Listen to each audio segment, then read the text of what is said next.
You might think you know the characters of Harry Potter, but what if I told you the faces you saw on screen are often far from how they were described in the books? Today we're diving deep into 10 iconic characters and uncovering what they were really supposed to look like, straight from J.K. Rowling's own words. Let's see if the movies got it right, or not. In the books, Ginny is described as a girl with flaming red hair, bright brown eyes, and a strong, confident energy. She's witty, fierce, and independent. By the later books, Ginny is a powerful witch, the youngest Weasley, and a star Quidditch player. In the films, however, her presence is much quieter. Bonnie Wright brought a soft and calm energy to the role, but many fans feel movie Ginny lacked the fire, sarcasm, and boldness that made her so magnetic in the books. Book Bellatrix is terrifying.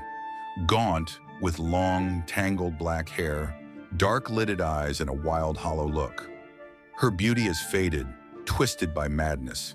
Helena Bonham Carter's portrayal is iconic, but she's more flamboyant and theatrical, less haunting, more gothic punk. The film version leans into chaos, but the book Bellatrix is colder and more obsessed with blood purity than pure destruction. In the books, Snape has a sallow complexion, greasy black hair, a large hooked nose, and a perpetual scowl. He's thin and vampire-like, cloaked in shadows. Alan Rickman brought a tragic dignity to the role, but his Snape was more composed and older than book Snape, who was only in his 30s during most of the story. Rickman's elegance softened the darker, bitterer edge that defines Snape in the novels. Book Lucius is pale, with cold gray eyes and sleek white blonde hair, always pristine and polished. He's arrogant, condescending, and obsessed with pure blood superiority.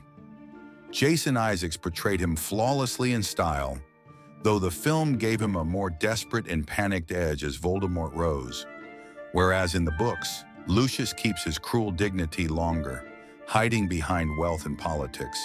Dobby in the books is described as having bat-like ears, tennis ball-sized green eyes, and a squeaky voice.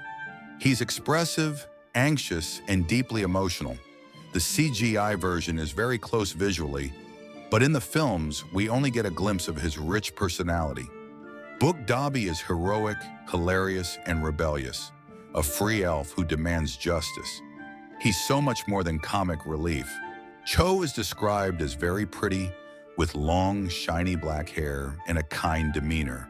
She's emotional, complex, and deeply affected by Cedric's death. The movies portrayed her more as a plot device than a person. Her relationship with Harry feels flatter on screen, while in the books, she has depth, torn between grief, loyalty, and teenage confusion.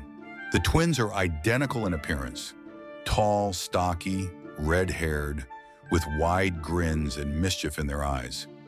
But their personalities are rich. Fred is the bolder of the two, slightly more reckless, while George is more reserved and thoughtful. In the films, they're fun but often indistinguishable, with fewer moments of individuality. The books make it clear that despite their pranks, they're brilliant inventors and deeply caring brothers. Book Luna has waist-length dirty blonde hair, silvery eyes, and a dreamy, faraway expression. She wears radish earrings and a butterbeer cork necklace, not for fashion, but for magical protection. Ivana Lynch is Luna to many fans, and with good reason. She captured the essence beautifully. However, movie Luna is more ethereal and graceful, while book Luna is wonderfully odd, blunt, and fiercely brave in her own way. Neville starts as a round-faced, clumsy boy with a toad and a forgetful nature. He's always described as pudgy, awkward, and timid. Matthew Lewis transformed through the series, becoming almost heroic in stature.